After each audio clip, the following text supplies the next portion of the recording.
Right before the 1910 season was set to begin, Hugh Chalmers, owner of the Detroit-based automobile company branded with his last name, announced that he would give the winner of the 1910 Major League batting title a brand spanking new Chalmers Model 30. What ensued was considered by many the most controversial and embarrassing moment for organized baseball up to that point. It led to the banishment of 2 men, an Inner Circle Hall of Famer losing 2 hits, and the creation of the modern MVP award. This is the insane story of the 1910 batting title. Before we dive in, I have to mention this was a suggested topic by my friend Jay Rockets. If you want to suggest a future No More Fielders video topic, please email me at nomorefielders@gmail.com. But before you do, please drop a like, comment, and subscribe to this channel if you haven't done so already. The metrics tell me when you watch the entire video and don't subscribe. Alan. First off, we have to emphasize what a big deal winning the batting title was back then. Today we crown the batting average champion as a tongue-in-cheek nod to the past. Well, this is the past that we are nodding to. Remember, this was the only formally recognized individual accomplishment in the early days of Major League Baseball. Which brings us to 1910, when Hugh Chalmers, one of the many eventually forgotten men of the early 20th century auto boom, announced that the winner of that year's Major League batting title would be the recipient of a Chalmers Model 30. This bad boy came complete with an F-shaped 4-cylinder head, boosted with a whopping 40 horsepower, fitted with vinyl upholstery, and could be customized with either a roof or as a convertible, depending on the player's choosing. Now let's take a second to understand how big of a deal it was to win a car in the year 1910, even for a professional baseball player. Today, cars are everywhere, inescapable even, but most people, even professional athletes, would still jump at the chance for a free automobile, especially of the Chalmers Model 30 caliber, which some historical accounts have described as a mid-tier luxury vehicle. Think a modern Audi. Even today, we still reward athletes with cars for their on-the-field achievements, most notably the World Series MVP receiving a General Motors vehicle until 2020. We also have a hell of a lot more cars today than we had in 1910. According to this website, there are 834 cars per 1,000 people, almost a car per person. In 1910, that number was 5 per 1,000. This is like the modern equivalent of winning a private jet. Hey, how'd that photo get in there? On top of that, Major League players didn't make as much back then as what we're accustomed to them earning nowadays. The highest paid player in 1909, Nap Lajoie, who we will formally introduce in a second, made $9,000. But hey, wasn't that a lot of money back then? It was. According to the CPI inflation calculator, it's 290,000 modern big ones. But that number is 450,000 less than the 2024 league minimum salary. And this was the highest paid player we're talking about here. To put it another way, the car being offered had a sticker price of up to $3,000, or 1/3 of the highest paid player's salary that season. So now that the stage is set, let's meet our contestants, or just the guys who would be considered the betting favorites. First off, we have the Flying Dutchman himself. By this point, Honus Wagner had pretty much accomplished everything you and I already recognize him for. But if you need a refresher, by 1910, he was the leader in hits, runs, doubles, RBIs, batting average, on base, and slugging since the start of what we now call the modern era. All of his famous T206 cards, one that many of you recognize more than any other image of Wagner himself, had already been produced in their limited quantities, eventually leading to the card's unwieldy value. And he had just come off from winning his first World Series the year prior. But you know one thing Honus Wagner didn't have was a f***ing car. On being asked about the prize, Honus said, "A motor car for the leading batsman has the usual medals and loving cups beaten by a mile."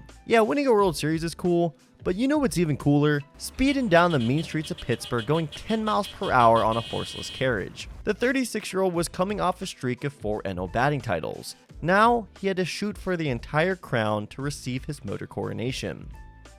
Next up is Athletics great Eddie Collins, the youngest of our highlighted contestants. Cocky Collins was most known for his blazing speed, but he also showed some power, becoming one of only 6 players to post a slugging above 450 at the age of 22 or younger. Collins was a methodical hitter. Not only was he college educated, a rarity for ball players at the time, he graduated from Columbia University. Yes, that Columbia University. Now as a 23-year-old, Collins is a dark horse candidate, but his youth and need for any financial relief from his student loan debts should give him an edge. Contestant number 3 is Tris Speaker. My only comment on the hitting Triscuits is that he's made a mockery of the all-time doubles record. It's quite the sardonic trade-off that MLB prides itself on its variety of cumulative statistical records, more so than any other professional league. And I understand that claim is debatable, but here we are staring at the endless crusade that is Tris Speaker's all-time doubles record. To put into perspective how unbreakable this record is, the active doubles leader is Frederick Freeman with 473. He hit 59 of them last year, which had been the most belted in a single season for a while. Let's say he averages 40 doubles a year until his current contract with the Dodgers expires in 2027. Then let's say he hits another 50 in his final few seasons after he rejoins the Braves. He'd still retire 109 short. Then we have Napoleon Lajoie, or Nap for short. This man was so beloved in Cleveland that they just decided to name the damn team after him. Today, that's like if instead of changing their name to the Guardians, they changed it to the J-Rams. Which, hey, you know, that's actually kind of a cool name. According to one of his competitors, Lajoie was considered to be a power hitter, which is just, okay, this sent me down a bit of a rabbit hole. And I'd be depriving you if I didn't share what I found with the class. So here are 10 players who have a higher career isolated slugging than Nap Lajoie, who, to reiterate, was considered a slugger for his time. Lajoie had extra motivation to win this crown. He just ended his 4.5-year tenure as the Naps player manager, a reign that saw him contract blood poisoning, manage a player who intentionally broke his hand to get a day off, and hit under 300 in a full season for the first time in his professional career. Relieved of his work outside the lines, Nap could focus on one thing, and one thing only.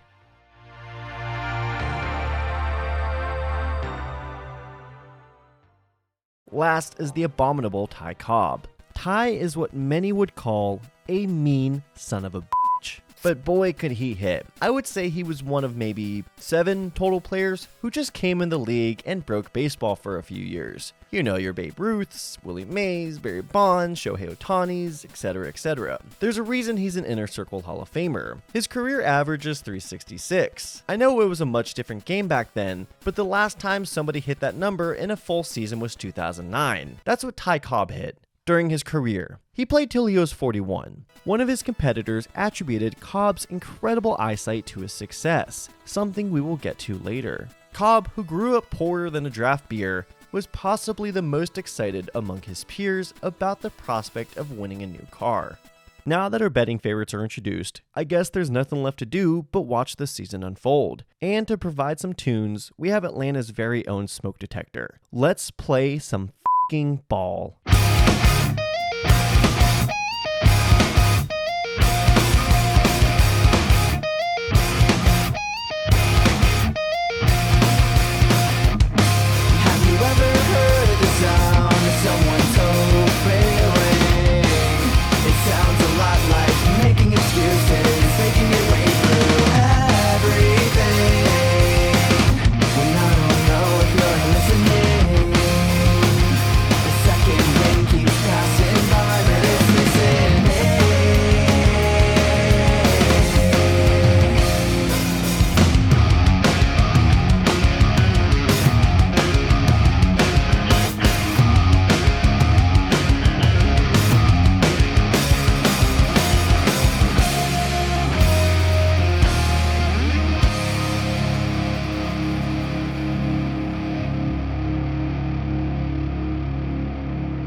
We have 2 men left standing going into the final weekend of the season. Something to note here is that record keeping for baseball during this time was downright chaotic. Most papers kept their own tallies, so at any point in the season, you and someone else could believe that a completely different player was leading depending on where you got your paper from. But most publications had Ty Cobb at an 8-point advantage heading into the final weekend of the season. Cobb, who at the beginning of the year seemed the most excited about being the owner of a Chalmers 30, figured that an 8-point lead was enough, and with his Tigers well out of contention, decided to sit himself for the final 2 games, citing an issue with his eyes. Now, a lot of ink has been spilled about the legitimacy of Cobb's ailment, but he did seek treatment for his eyes as far back as September after having his worst month in August, even at times fearing he was going blind. Now, after receiving treatment, he would go on to have his best stretch of the season, so it seems like his eyes healed up just fine. But it is worth emphasizing that his condition didn't come out of left field.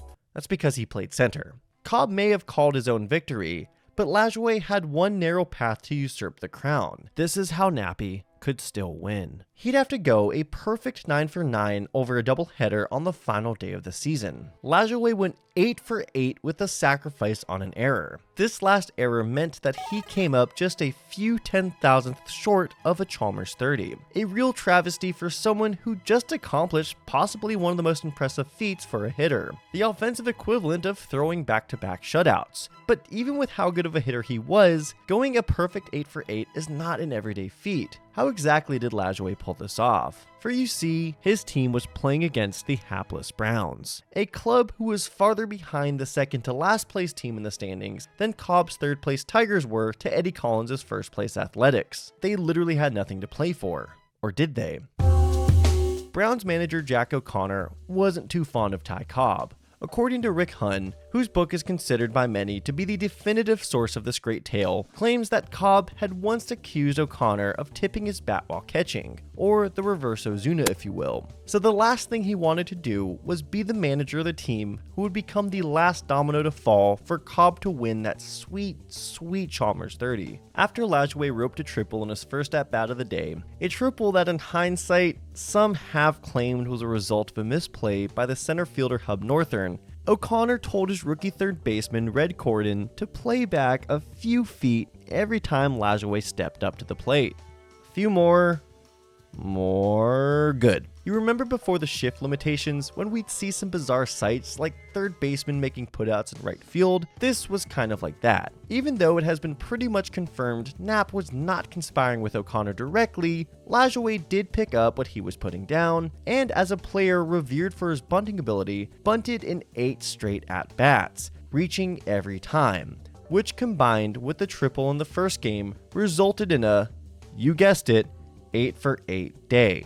Wait, what? Yes, one of those base earning bunts was officially ruled a sacrifice on an error when Red Corden couldn't sell a misthrow to first well enough, and the official scorer charged the third baseman with his 13th error of the season. At this point, O'Connor, fully entrenched in his own scheme, went with pitching coach Harry Howell to try and offer the official scorekeeper a new suit. If only they could change the error to credit Lajoie with a hit. And remember, nobody is asking O'Connor to do any of this. The scorekeeper promptly turned the bribe down, reported it to AL president Ban Johnson, and Lajoie officially finished the day going 8 for 8 with a sacrifice. News of the tomfoolery spread like wildfire. Even the most casual fan could tell something was fishy by seeing a future Hall of Famer, one who was known for his bunting prowess, but not exactly for his blazing speed, bunt 8 straight times to the same side of the diamond and reaching every single time. The modern day equivalent is like if in the final day of the 2022 season, after seeing Aaron Judge launch his 62nd homer of the year, the Rangers, wanting to see him get the Triple Crown, asked their rookie third baseman Josh Young to play back and allow the 6'7" mammoth to bunt for 7 straight hits and raise his average to a league-leading 322. So after all the chicanery, who was the Major League batting champion? And more importantly, the owner of a Chalmers 30? While the answer differed based on what publication you read, the official score signed off by Ban Johnson had Ty Cobb beating Lajoie 385 to 384. Ban Johnson, embarrassed by this incident, formally should you say, banned anyone from offering a prize to his league's players as long as he was president, but asked Hugh Chalmers if he could give Lajoie a car as well. Chalmers agreed, and so both Ty Cobb and Nap Lajoie were rewarded with a new Chalmers 30 hot off the assembly.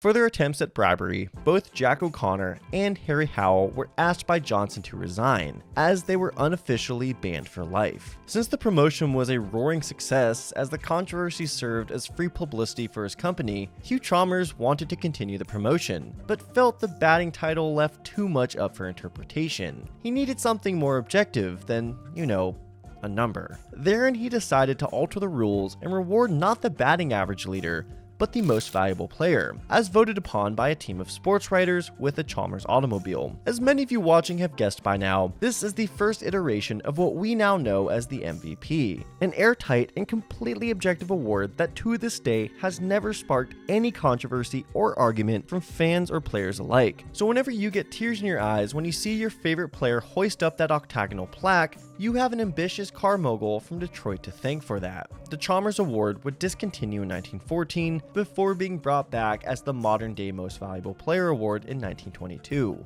The final winner of that prized Chalmers 30 was the young Eddie Collins, even though he was once again bested in the average department by who else? Almost 50 years later, writer Pete Palmer of the Sporting News discovered an error in record keeping by which Ty Cobb was accidentally credited for a game in which he went 2 for 3 twice. Erasing this non-existent performance reduces Cobb's average on the season to 382, making him the runner-up to Lajoie. Now, who's to say that there weren't numerous record-keeping errors a year during that time? The only reason this one was so heavily scrutinized was because a car was at stake. Cobb's career hit total did go down from 4,191 to 4,189, and his career average from 367 to 366. Now, nobody can agree on something as simple as a Hall of Famer's hit total. Both Lajoie and Cobb were long deceased by the time this story broke. I bet they would have shared a laugh over it had they known. Because even through their fierce rivalry, there was always a mutual respect, and even the most luxurious of automotives couldn't take that away from them.